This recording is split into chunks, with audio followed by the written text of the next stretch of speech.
what we want y'all to do is just, kind of go through real quick or whatever what happens in the red wedding on TV versus in the books.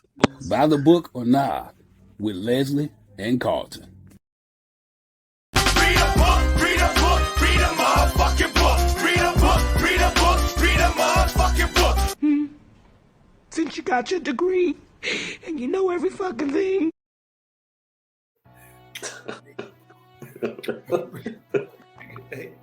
Read a motherfucking book, man. I don't jam into all that bitch.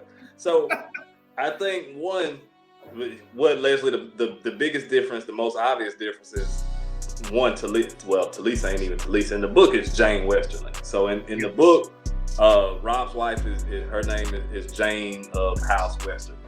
But the biggest difference is that he leaves her at River Run at the behest of Catelyn. Catelyn suggested to Rob to leave his wife at River Run because although Walder Frey would take it as a slight to bring her to Edmure's wedding, he would view it as outright disrespect, basically to just kind of shove Rob's new wife in Walder Frey's face. So she was left. She wasn't there. She wasn't in attendance.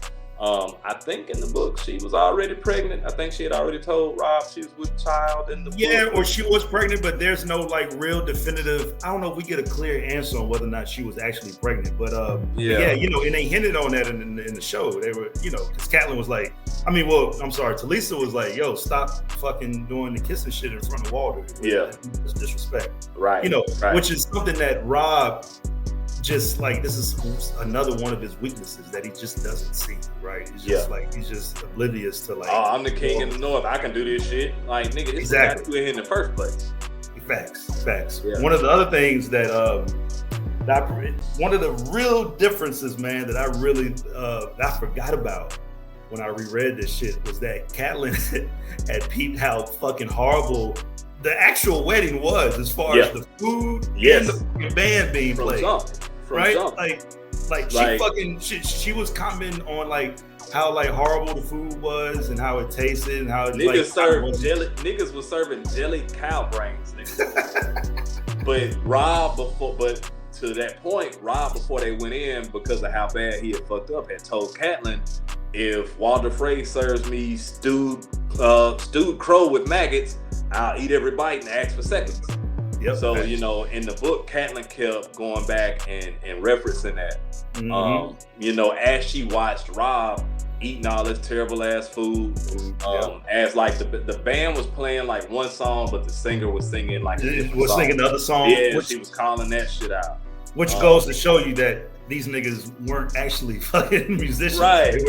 They were assassins. Right. And to speak to that, a couple of the Frey sons or grandsons were missing, and Catelyn had peep game on that. She was like, "Hey, yo, because one of the Frey sons or one of the grandsons was supposed to be Squire for Rob, and he was notably missing. That was the one that was the most notable." Yeah, right. Exactly. Because he was loyal to Rob. And see, that's the thing about like just the show doesn't really capture that well compared to the books, is that like not every Frey was just this horrible human being, right? There were some Freys who were actually. There was so fucking many of them niggas. Shit, some of them had to be good. So, that nigga was missing. I think it was a couple of other ones missing, and Catelyn was asking about that. And it was around that same time when one of the Frey men, it was after the wedding, after the bedding, and one of the Frey men, I think, went and put the lock on the door, and Catelyn followed him. She followed him to the door, and I think she was asking him about one of the other Frey men, and that's when she noticed the chainmail, and she slapped him. And she slapped the Frey guy. Yep. Yeah, and it was right around that time that the Reigns of Castamere started playing. So that was accurate from the book. But it's also funny from the book standpoint is that Catelyn, from her POV, she thought that when motherfuckers were additional people started coming into the room. Yeah, she thought that from her POV, right? This is fucking crazy because George R.R. Martin. It's almost like motherfuckers like just so desperate to get to anything and any kind of hope that they just see something, they're just automatically thinking to themselves, oh, thank God but it was Bolton niggas. And they were just coming in and reinforcements to kill more motherfuckers in that room. And it's just like, man, that whole entire slaughter in the book was much more detailed as far as just like the amount of bannermen being killed, like Rob's bodyguards were fucking just getting slaughtered. It was a lot more people that we are supposed to care about. We see and they go into graphic detail of them being killed. Like some of the right-hand Northmen, and like one of them was still like literally eating in a quarrel. One of the bolts from the crossbow caught him nigga through the fucking mouth and out the skull and shit. So like they go into fucking detail and all of that shit. And Catelyn sees all this shit, bro. Yeah. Like Catelyn sees all this shit. Now, in the final scene, wasn't it Walder's simple fucking grandson? It was a grandson. Yeah. Jingle Bell. Yeah, it was Jingle Bell. Jingle Bell. Yeah, it wasn't his fucking wife. It was Jingle Bell, nigga. And Catelyn is threatening Walder, like, yeah, you know, I'm gonna kill this nigga, let my son go. And he spits that same line. He's like, you know, why would I do that? Why would I let him get up and walk out? And she's like, I killed Jingle Bell, a son for a son. And he was like, first of all, it's a grandson. That nigga ain't never, that Lockwood ain't never did shit around here anyway. So,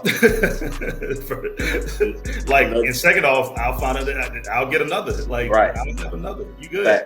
Facts. And that's it. And that's when Catelyn's throat is slit. Yeah, but also, like I was saying earlier, Roose Bolton said Jaime Lannister sends his regards and not the Lannisters, which is by the book or nah, with Leslie and Carlton.